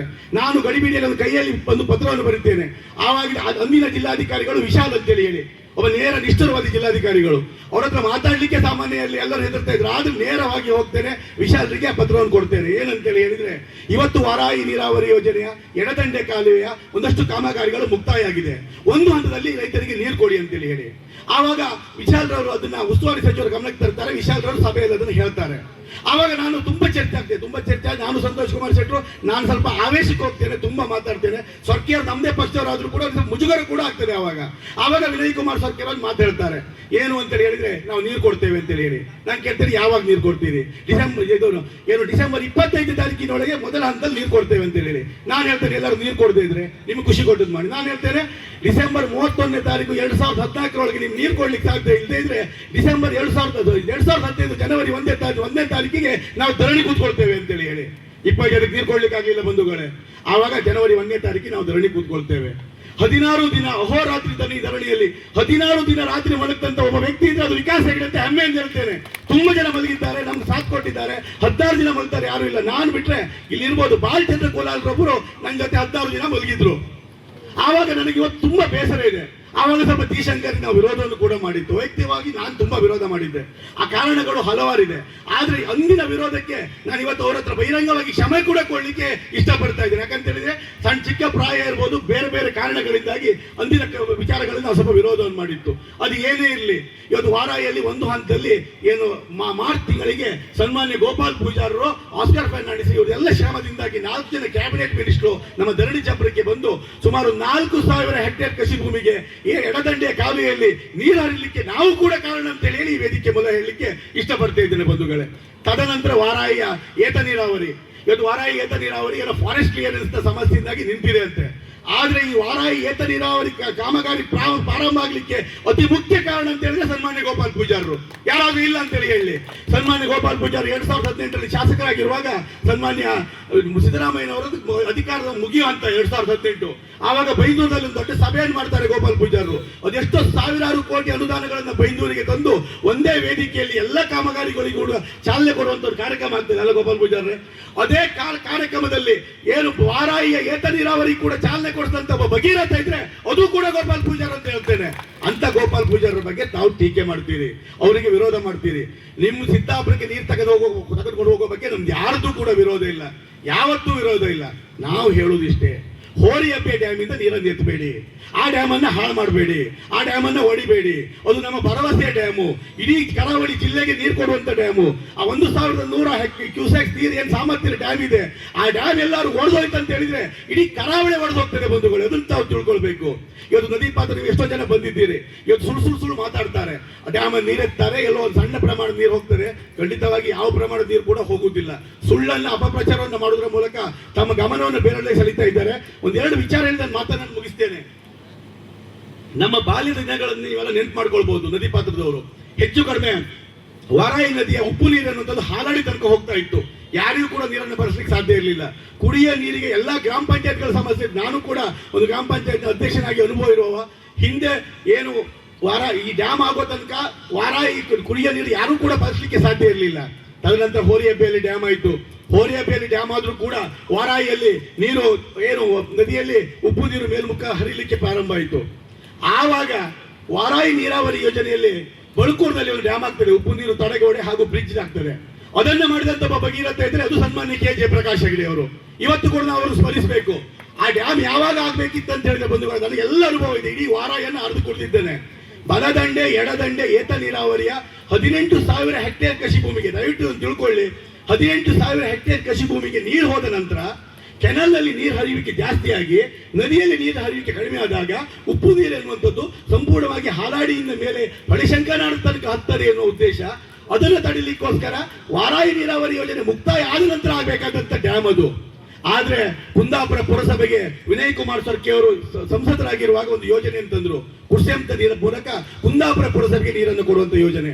ಇದೇ ಜಪ್ತಿಯಲ್ಲಿ ಒಂದು ಜಾಕ್ವೆಲ್ ಆಗ್ತದೆ, ಆ ಜಾಕ್ವೆಲ್ ನ ಮೂಲಕ ಕುಂದಾಪುರ ಪುರಸಭೆಗೆ ನೀರು ಹೋಗ್ತದೆ. ಆವಾಗ ಉಪ್ಪು ನೀರು ಹೋಗ್ತದೆ ಅನ್ನುವಂಥ ಉದ್ದೇಶವನ್ನು ಮನಗಂಡಂತ ಜಯಪ್ರಕಾಶ್ ಹೆಗಡೆ ಅವರು ಅದನ್ನು ಹಠ ಹಿಡಿದು ಕೂತು ಒಂದು ಸಮಿತಿಯ ಸದಸ್ಯರಾಗಿದ್ದಾಗ ಸಮಿತಿಯಲ್ಲಿ ಡ್ಯಾಮ್ ಆಗಲೇಬೇಕು ಅಂತ ಹೇಳಿ ಇವತ್ತು ಡ್ಯಾಮ್ ಅನ್ನು ಮಾಡಿ ಇವತ್ತು ಕುಂದಾಪುರ ಪುರಸಭೆ, ಬಸಲೂರು, ಬಳುಕೂರು, ಕಂದಾವರ, ಕೋಣಿ, ಆನಗಳ್ಳಿ, ಕೋಟೇಶ್ವರ, ಹಂಗಳೂರು ಈ ಎಲ್ಲ ಗ್ರಾಮ ಪಂಚಾಯತ್ ಜನರು ಶುದ್ಧ ಕುಡಿಯೋ ನೀರು ಕುಡಿತಾ ಇದ್ದಾರೆ ಅಂತ ಹೇಳಿದ್ರೆ ಅದಕ್ಕೆ ಜಯಪ್ರಕಾಶ್ ಹೆಗಡೆ ಕಾರಣ ಅಂತ ಹೇಳಲಿಕ್ಕೆ ನಾನು ಇಷ್ಟಪಡ್ತಾ ಇದ್ದೇನೆ. ಯಾಕಂದ್ರೆ ಅಭಿವೃದ್ಧಿ ಮಾಡೋದ್ರ ಬಗ್ಗೆ ಹೇಳಲೇಬೇಕು. ಚುನಾವಣೆಯಲ್ಲಿ ಮತ ಬೀಳ್ತದೆ, ಮತ ಬೀಳುವುದಿಲ್ಲ, ಅದೆಲ್ಲ ಬೇರೆ. ಅದು ನಾನು ಎಲ್ಲೂ ಕೂಡ ಈ ವೇದಿಕೆಯಲ್ಲಿ ಮಾತಾಡ್ಲಿಕ್ಕೆ ಹೋಗುದಿಲ್ಲ. ಆದ್ರೆ ಯಾರು ಅಭಿವೃದ್ಧಿ ಕೆಲಸವನ್ನು ಮಾಡಿದ್ದಾರೆ ಅವರನ್ನು ನಾವು ಸ್ಮರಿಸಿಕೊಳ್ಳಲೇಬೇಕು. ಇವತ್ತು ನಾನು ಹೇಳ್ತೇನೆ, ಎಲ್ಲಾದ್ರೂ ಸಿದ್ದಾಪುರದ ಹೋರಿಹೆಬ್ಬೆ ಡ್ಯಾಮ್ ನಿಂದ ನೀರನ್ನ ಮೇಲೆ ಎತ್ತಿದ್ರೆ 100ಕ್ಕೆ 100 ಹೊಳೆಯಲ್ಲಿ ನೀರಿನ ಹರಿವು ಕಡಿಮೆ ಆಗ್ತದೆ. ಯಾರೋ ಫೇಸ್ಬುಕ್ ನಲ್ಲಿ ವಾಟ್ಸ್ಆಪ್ ನಲ್ಲಿ ಹಾಕ್ತಾರೆ ನೀರು ಸಮುದ್ರಕ್ಕೆ ಹೋಗ್ತಾ ಇದೆ ಅಂತ ಹೇಳಿ. ಅವರಿಗೆ ಪರಿಜ್ಞಾನ ಇಲ್ಲ. ನೀರಿನ ಹರಿಯುವಂತದ್ದು ಇಂತಿಷ್ಟೇ ಪ್ರಮಾಣದಲ್ಲಿ ಹರಿಬೇಕು. ಎಲ್ಲಾದ್ರೂ ನೀರಿನ ಹರಿವಿಕೆ ಪ್ರಮಾಣ ಕಡಿಮೆ ಆದ್ರೆ ಖಂಡಿತವಾಗಿ ಉಪ್ಪು ನೀರನ್ನು ಒಂದು ಡ್ಯಾಮ್ ಇದ್ರೂ ಕೂಡ ಸೀಪೇಜ್ ವಾಟರ್ ಅಂತ ಹೇಳ್ತೇವೆ ನಾವು, ಅಂತರ್ಜಲ ಎನ್ನುವಂಥದ್ದು ಉಪ್ಪಿನ ಮೂಲಕ್ಕೆ ಬಂದು 100ಕ್ಕೆ 100 ಆ ಸಿದ್ದಾಪುರ ಏತ ನೀರಾವರಿಯನ್ನ ಅಲ್ಲೇ ಮಾಡಿದ್ರೆ 100ಕ್ಕೆ 100 ವಾರಾಯಿ ನದಿಯಲ್ಲಿ ಕೆಲವೇ ವರ್ಷಗಳಲ್ಲಿ ಉಪ್ಪು ನೀರು ಹರಿಯುವುದರಲ್ಲಿ ಯಾವುದೇ ಅನುಮಾನ ಇಲ್ಲ. ಉಪ್ಪು ನೀರು ಹರಿತು ಅಂತ ಹೇಳಿದ್ರೆ ನಾನು ಹೇಳಿದಂತೆ ಎಲ್ಲ ಗ್ರಾಮ ಪಂಚಾಯತ್ ಉಪ್ಪು ನೀರು ಕುಡಿಬೇಕು. ಅದರ ಜೊತೆಯಲ್ಲಿ ಬಳುಕೂರದಿಂದ ಸುಮಾರು ಹೆಚ್ಚು ಕಡಿಮೆ ಹೊಳೆಶಂಕರನಾಡಿಗೆ ಸಂಜು ಶೆಟ್ಟಿ ಹೇಳಿದ್ರೆ ಹೊಳೆಶಂಕರನಾಡ ತನಕ ಇರುವಂತ ಸುಮಾರು 5 ರಿಂದ 6 ಸಾವಿರ ಏನು ಕೃಷಿ ಪಂಪ್ ಸೆಟ್ಗಳಿದೆ. ನೀವೆಲ್ಲ ಉಪ್ಪು ನೀರಿನಿಂದಾಗಿ ನಿಮ್ಮ ಕೃಷಿ ಪಂಪ್ ಸೆಟ್ ಅನ್ನ ಮೇಲೆ ಹಾಕುವಂತ ಪರಿಸ್ಥಿತಿ ಬಂದೇ ಬರ್ತದೆ. ಇದು ನೀವು ತಿಳ್ಕೊಳ್ಳಿ ಬಂಧುಗಳೇ. ನಿಮ್ಮ ಮೇಲೆ ಗದಾಪಾರ ಆಗ್ತಾ ಇದೆ. ಯಾರೋ ಬಂದು ಭಾಷಣ ಮಾಡಿ ಹೋಗ್ತಾರೆ, ನೀರು ತಗೊಂಡು ಹೋಗ್ತಾರೆ. ಆದ್ರೆ ಎಲ್ಲಾದ್ರೂ ಈಗ ಇದ್ದಂತ ಯೋಜನೆಯ ಮೂಲಕ ನೀರು ಹೋದ್ರೆ ಸಿದ್ದಾಪುರ ಏತ ನೀರಾವರಿಗೆ ಖಂಡಿತವಾಗಿ ತಮಗೆ ಮುಂದಿನ ದಿನಗಳಲ್ಲಿ ಉಪ್ಪು ನೀರು ಶಾಶ್ವತ ಕಟ್ಟಿಟ್ಟ ಬುದ್ಧಿ. ಅದಕ್ಕಾಗಿ ಆದ್ರೂ ತಾವು ಜಾಗೃತರಾಗಬೇಕು. ಅದಕ್ಕಾಗಿ ಆದ್ರೂ ತಾವು ಒಂದು ಮನಸ್ಸು ಬಿಚ್ಚಿ ಮಾತಾಡಬೇಕು. ಇಂಥ ಹೋರಾಟಗಳಲ್ಲಿ ಭಾಗವಹಿಸಬೇಕು. ಇವತ್ತು ನಾನು ಅವರಿಗೆ ಒಂದು ಪ್ರಶ್ನೆಯನ್ನು ಕೇಳ್ತೇನೆ. ಇವತ್ತು ಸಿದ್ದಾಪುರ ಏತ ನೀರಾವರಿಯ ವಿಚಾರಗಳ ಬಗ್ಗೆ ನಮ್ಮ ಆತ್ಮೀಯ ಮಿತ್ರರು ಸದಾಶಿವ ಶೆಟ್ಟರು, ನಂಗೆ ಹೆಸರು ಹೇಳಲಿಕ್ಕೆ ಬೇಸರ ಇಲ್ಲ, ಅವರಿಗೂ ತೊಂದರೆ ಇಲ್ಲ, ಒಂದು ಮಾಹಿತಿ ಹಾಕಿ ಅರ್ಜಿಯನ್ನು ಹಾಕಿ ಒಂದಷ್ಟು ಮಾಹಿತಿಗಳನ್ನು ಪಡಿತಾರೆ. ಅದರಲ್ಲಿ ಒಂದು ಮಾಹಿತಿ ಬರ್ತದೆ, ಸಿದ್ದಾಪುರ ಏತ ನೀರಾವರಿಗೆ ಕೇಳ್ತಾರೆ ಫಾರೆಸ್ಟ್ ಕ್ಲಿಯರೆನ್ಸ್ ನ ಅಗತ್ಯತೆ ಇದೆಯಾ, ಅರಣ್ಯ ಇಲಾಖೆಯಿಂದ ಅನುಮತಿ ಬೇಕಾ. ವಾರಾಯಿ ನೀರಾವರಿ ಇಲಾಖೆ ಅಧಿಕಾರಿಗಳು ಉತ್ತರ ಕೊಡ್ತಾರೆ, ಸಿದ್ದಾಪುರ ಏತ ನೀರಾವರಿಗೆ ಫಾರೆಸ್ಟ್ ಕ್ಲಿಯರೆನ್ಸ್ ಯಾವುದೇ ಅಗತ್ಯತೆ ಇಲ್ಲ, ನೀರಾವರಿ ಯೋಜನೆಗಳಿಗೆ ನಾವು ಅರಣ್ಯ ಇಲಾಖೆ ಅನುಮತಿ ಪಡೆಯುವುದಿಲ್ಲ ಅಂತೇಳಿ ಹೇಳಿ. ಹಾಗಾದ್ರೆ ನನ್ನ ಪ್ರಶ್ನೆ, ನೀವು ಹೇಳ್ತಾ ಇರೋದೇ ಅಲ್ಲ, ಈಗ ಕೆಳಗಡೆ ಮಾಡ್ಲಿಕ್ಕೆ 600 ಮೀಟರ್ ಏನು ಹೊಳೆಶಂಕರನಾಡ ದೇವಸ್ಥಾನದಿಂದ ಕೆಳಗಡೆ ಮಾಡಿದ್ರೆ ಅದು ಫಾರೆಸ್ಟ್ ಕ್ಲಿಯರೆನ್ಸ್ ಪ್ರಾಬ್ಲಮ್ ಆಗ್ತದೆ. ಹಾಗಾದ್ರೆ ಮೇಲೆ ಇಲ್ಲದಂತ ಫಾರೆಸ್ಟ್ ಕ್ಲಿಯರೆನ್ಸ್ ಕೆಳಗೆ ಹೇಗೆ ಬರ್ತದೆ? ನನ್ನ ಪ್ರಶ್ನೆ ಅದೇ. ಮೇಲೆಯವರಿಗೆ ಫಾರೆಸ್ಟ್ ಕ್ಲಿಯರೆನ್ಸ್ ಅಗತ್ಯ ಇಲ್ಲ ಅಲ್ಲ, ಕೆಳಗೂ ಕೂಡ ಮಾಡೋದಾದ್ರೆ ಹಾಗಾದ್ರೆ ಫಾರೆಸ್ಟ್ ಕ್ಲಿಯರೆನ್ಸ್ ಅಗತ್ಯತೆ ಇಲ್ಲ. ನಮ್ಮ ಉದ್ದೇಶ ಇಷ್ಟೇ, ಯಾವುದೇ ಕಾರಣಕ್ಕೂ ಹೊಳೆಶಂಕರನಾಡದಲ್ಲಿರುವಂತಹ ಹೋರಿಹೆಬ್ಬೆ ಡ್ಯಾಮ್ ನೀರನ್ನು ಎತ್ತಬಾರದು. ಹೊಳೆಶಂಕರನಾಡದ ದೇವಸ್ಥಾನದ ಕೆಳಗಡೆ 700 ಮೀಟರ್ ಪಕ್ಕದಲ್ಲೇ ಜಾಕ್ವೆಲ್ ಅನ್ನು ಮಾಡಿ ಅದರ ಮೂಲಕ ಸಿದ್ದಾಪುರ ಏತ ನೀರಾವರಿಯನ್ನು ಮಾಡಬೇಕು ಅನ್ನೋದನ್ನ ಈ ಒಂದು ವೇದಿಕೆ ಮೂಲಕ ನಾನು ತಿಳಿಸಲಿಕ್ಕೆ ಇಷ್ಟಪಡ್ತೇನೆ. ಯಾಕೆ ಮಾಡ್ಲಿಕ್ಕೆ ಆಗುದಿಲ್ಲ? ಇವತ್ತು ಕುಂದಾಪುರಕ್ಕೆ ಜಾಕ್ವೆಲ್ ಮೂಲಕ ನೀರು ಹೋಗ್ತದೆ. ಇವತ್ತು ಉಡುಪಿಗೆ ಹೊಳೆ ನೇರವಾಗಿ ಹೊಳೆಯಿಂದ ನೀರನ್ನು ಎತ್ತಿ ಜಾಕ್ವೆಲ್ ಮೂಲಕ ಹೊಳೆಯಿಂದ ನೀರನ್ನು ಎತ್ತಾರೆ. ಅದೇ ರೀತಿ ಇವತ್ತು ಕಾರ್ಕಳಕ್ಕೆ ಹೋಗ್ತಾ ಇದೆ, ಉಡುಪಿಗೆ ಹೋಗ್ತಾ ಇದೆ, ಮುಂದೆ ಬೆಳ್ತಂಗಿ ಹೋಗುವಂತ ಯೋಜನೆ ಇದೆ. ಎಲ್ಲ ಯೋಜನೆಗಳಿಗೆ ಹೊಳೆಯಿಂದ ನೀರು ಎತ್ತಬಹುದು. ಆದ್ರೆ ಇದೊಂದು ಯೋಜನೆ ಮಾತ್ರ ಯಾಕೆ ಡ್ಯಾಮಿಂದ ನೀರು ಎತ್ತಬೇಕು? ಇದು ನಮ್ಮ ಪ್ರಶ್ನೆ. ಅದಕ್ಕೋಸ್ಕರ ನಾನು ಸ್ಪಷ್ಟವಾಗಿ ಮಾಧ್ಯಮದವರ ಮೂಲಕ ಹಾಗೂ ಈ ವೇದಿಕೆ ಮೂಲಕ ಹೇಳುವಂಥದ್ದು, ನಮ್ಮ ಕೆಳಭಾಗದ ರೈತರ ಸ್ಪಷ್ಟವಾದ ವಿರೋಧ ಇದೆ. ಯಾವುದೇ ಕಾರಣಕ್ಕೂ ನೀವು ನೀರನ್ನ ಮೇಲಿಂದ ಎತ್ತಲಿಕ್ಕಿಲ್ಲ, ಕೆಳಗಿಂದಲೇ ಎತ್ತಬೇಕು ಅನ್ನುವಂಥದ್ದು ನಮ್ಮ ಒಂದು ಆಗ್ರಹ. ಅದ್ರ ಜೊತೆಯಲ್ಲಿ ನಾನು ಸನ್ಮಾನ್ಯ ಜಿ ಶಂಕರ್ ಅವ್ರ ಬಗ್ಗೆ ಆವಾಗ ಒಂದೆರಡು ವಿಚಾರಗಳನ್ನು ಹೇಳಿದೆ. ಇವತ್ತು ನೀವೆಲ್ಲ ಸಲ ಹೋಗಿ ನೋಡಿ ಹೋರಿಹೆಬ್ಬೆಯ ಡ್ಯಾಮ್ನಲ್ಲಿ ಒಂದು ಕಡೆಯಲ್ಲಿ ಚಾನೆಲ್ ನೀರು ಹೋಗ್ತದೆ, ಒಂದು ಕಡೆ ಹೊಳೆ ನೀರು ಬರ್ತದೆ. ಹೊಳೆ ನೀರು ಬರುವಾಗ ಅವ್ರದ್ದೊಂದು ಪವರ್ ಪ್ಲಾಂಟ್ ಇದೆ. ಅದು ಜಿ ಶಂಕರ್ ಪವರ್ ಪ್ಲಾಂಟ್ ಅಲ್ಲ, ಅದು ಸರ್ಕಾರದ ವಿದ್ಯುತ್ ಉತ್ಪಾದನಾ ಪವರ್ ಪ್ಲಾಂಟ್. ಸರ್ಕಾರದ ವಿದ್ಯುತ್ ಉತ್ಪಾದನಾ ಪವರ್ ಪ್ಲಾಂಟ್. ಜಿ ಶಂಕರ್ಗೆ ಇಂತಿಷ್ಟು ವರ್ಷಗಳ ಕಾಲ ಒಂದು ಲೀಸ್ ಇದೆ. ಜಿ ಶಂಕರ್ ಅಲ್ಲಿಂದ ವಿದ್ಯುತ್ ಉತ್ಪಾದನೆ ಮಾಡಿ ಎಲ್ಲ ದೂರದ ದೇಶಕ್ಕೆ ಕಳಿಸ್ತಾ ಇಲ್ಲ ಬಂಧುಗಳೇ. ಅವರು ಉತ್ಪಾದನೆ ಮಾಡಿದಂತ ವಿದ್ಯುತ್ ನಾವೇ ಬಳಸ್ತಾ ಇದ್ದೇವೆ. ಅವರೆಲ್ಲ ಕಡಿಮೆ ದುಡ್ಡಿಗೆ ವಿದ್ಯುತ್ ಉತ್ಪಾದನೆ ಮಾಡಿ ಅದಕ್ಕೆ ಸರ್ಕಾರಕ್ಕೆ ಕೊಟ್ಟು ಸರ್ಕಾರ ಹೆಚ್ಚಿನ ಬೆಲೆಗೆ ನಮ್ಗೆ ವಿದ್ಯುತ್ ಅನ್ನ ಮಾಡ್ತಾ ಇದೆ. ಇವತ್ತು ಲಾಭ ಆಗ್ತಾ ಇರುವುದು ಯಾರಿಗೆ? ಲಾಭ ಆಗ್ತಾ ಇರುವುದು ಜಿ ಶಂಕರ್ಗಿಂತ ಜಾಸ್ತಿ ಲಾಭ ಆಗ್ತಾ ಇರುವುದು ಕರ್ನಾಟಕ ಸರ್ಕಾರಕ್ಕೆ, ಇಂಧನ ಇಲಾಖೆಗೆ. ಯಾಕೆ ಪಾಪ ಯಾರೋ ಒಬ್ರು ಏನೋ ಮಾಡ್ತಾರೆ ಅಂತೇಳಿ ಪದೇ ಪದೇ ಅವ್ರನ್ನ ವಿರೋಧ ಮಾಡುವಂಥದ್ದು, ಟೀಕೆ ಮಾಡುವಂಥದ್ದು. ಇವತ್ತು ಮೊನ್ನೆ ಎಲ್ಲೋ ನಾನು ಕೇಳಿದೆ, ಸಮುದಾಯವನ್ನು ಇಟ್ಕೊಂಡು ಏನೋ ನೂರಕ್ಕೆ ನೂರು ಸುಳ್ಳು. ಇವತ್ತು ಮಗುವಿನ ಸಮುದಾಯದಂತ ಒಂದು ಉತ್ತಮ ಸಮುದಾಯ, ಒಂದು ನಂಬಿಕಸ್ಥ ಸಮುದಾಯ ನನ್ನ ಪ್ರಕಾರ ಕರಾವಳಿ ಜಿಲ್ಲೆಯಲ್ಲೇ ಇಲ್ಲ. ಆದ್ರೆ ಜಿ ಶಂಕರ್ ಕೇವಲ ಮಗುವಿನ ಸಮುದಾಯಕ್ಕೆ ಉಪಕಾರ ಮಾಡ್ತಾ ಇಲ್ಲ. ಅದು ಬಂಟರಿರ್ಲಿ, ಬಿಲ್ಲವರಿರ್ಲಿ, ದೇವಾಡಿಗಿರ್ಲಿ, ಶೆಟ್ಟಿಗಾರರಿರ್ಲಿ, ಆಚಾರ್ಯರಿರ್ಲಿ, ಮುಸಲ್ಮಾನರಿರ್ಲಿ, ಕ್ರೈಸ್ತರಿರ್ಲಿ, ಜಾತಿ ಧರ್ಮ ಮತ ಭೇದ ಬರೆದು ಆರೋಗ್ಯ, ಶಿಕ್ಷಣ, ವಸತಿ ಪ್ರತಿಯೊಂದಕ್ಕೂ ತನ್ನ ದುಡಿಮೆಯ ಒಂದು ಭಾಗವನ್ನು ದಾನ ಮಾಡ್ತಾ ಇರುವಂತ ಒಬ್ಬ ದೊಡ್ಡ ಧರ್ಮರಾಯ ಇದ್ರೆ ಅದು ಜಿ ಶಂಕರ್. ಮೊನ್ನೇನೋ ಶಾಸಕರು ಭಾಷಣದಲ್ಲಿ ತುಂಬಾ ಹೇಳ್ತಾ ಇದ್ರು. ನನಗೆ ಯಾರೊಬ್ರು ಹೇಳಿದ್ರು, ಬೈಂದೂರು ಕ್ಷೇತ್ರದ 15 ಶಾಲೆಗಳನ್ನ ದತ್ತು ತೆಗೆದುಕೊಂಡಂತ ಒಬ್ಬ ಮಹಾನುಭಾವ ಇದ್ರೆ ಅದು ಕೂಡ ಜಿ ಶಂಕರ್ ಅಂತೇಳಿ ಹೇಳಿ. ಇಂಥವ್ರ ಬಗ್ಗೆ ನಾವು ಟೀಕೆ ಮಾಡ್ತೇವೆ, ಇಂಥವ್ರ ಬಗ್ಗೆ ನಾವು ವಿರೋಧ ಮಾಡ್ತೇವೆ. ಖಂಡಿತವಾಗಿ ನನಗನ್ನಿಸ್ತಾ ಇದೆ, ಇದೇನೋ ಆ ಹೋರಿಯಪ್ಪೆಯಲ್ಲಿರುವಂತ ಡ್ಯಾಮ್ ನಿಂದ ಜಿ ಶಂಕರ್ ಆಗ್ಬೇಕಾದ ಏನೂ ಇಲ್ಲ. ಅವ್ರಿಗೆ ಭಗವಂತ ತುಂಬಾ ಕೊಟ್ಟಿದ್ದಾನೆ. ಆದ್ರೆ ಯಾವ್ದಾದ್ರು ವ್ಯಕ್ತಿ ಬಗ್ಗೆ ಪದೇ ಟೀಕೆ ಮಾಡ್ತಾ ಇದ್ದಾಗ ನಮಗೂ ಕೂಡ ನೋವಾಗ್ತದೆ. ಅವ್ರಿಗೆ ಎಷ್ಟು ನೋವಾಗ್ಲಿಕ್ಕಿಲ್ಲ. ಖಂಡಿತವಾಗಿ ಈ ಒಂದು ವೇದಿಕೆ ಕೂಡ ಅವರ ಮೇಲಿರುವಂತಹ ಆಪಾದನೆಗಳಿಂದ ಅವರಿಗೆ ಮುಕ್ತಾಗ್ಲಿಕ್ಕೆ ಒಂದು ವೇದಿಕೆ ಮುಖಾಮುಖಿ ಸೃಷ್ಟಿ ಮಾಡಿದ್ದಾಳೆ ಎನ್ನುವಂಥದ್ದು ನನ್ನ ಒಂದು ಅನಿಸಿಕೆ. ಯಾಕಂತ ಹೇಳಿದ್ರೆ ಇವತ್ತು ಅವ್ರ ಮೇಲೆ ಏನು ಆಪಾದನೆ ಮಾಡಿದ್ದಾರೆ ಈ ವೇದಿಕೆ ಮೂಲಕ ನಾವು ಉತ್ತರ ಕೊಡ್ತಾ ಇದ್ದೇವೆ. ಅವ್ರ ಕಡೆ ಉತ್ತರ ಕೊಟ್ಟರೆ ಸರಿಯಲ್ಲ. ಯಾಕಂದ್ರೆ ನಾವು ಕೊಡ್ಬೇಕು, ನಾವು ಕೂಡ ಫಲಾನುಭವಿಗಳು. ಈಗಾಗಲೇ ಸಂತೋಷ್ ಹೇಳಿದಾಗೆ ಮಣಿಪಾಲ್ ಆಸ್ಪತ್ರೆಗೆ ಹೋಗುವಾಗ ನೀನು ಯಾವ ಜಾತಿ ಯಾವ ಧರ್ಮ ಕೇಳುವುದಿಲ್ಲ. ಜಿ ಶಂಕರ್ ಆರೋಗ್ಯ ಕಾರ್ಡ್ ಇದ್ರೆ ಎಲ್ಲರಿಗೂ ಕೂಡ ಒಂದು ರಿಯಾಯಿತಿ ದರದಲ್ಲಿ ಉಚಿತವಾಗಿ ಇವತ್ತು ಏನು ಆರೋಗ್ಯ ಸೇವೆ ಸಿಗ್ತದೆ.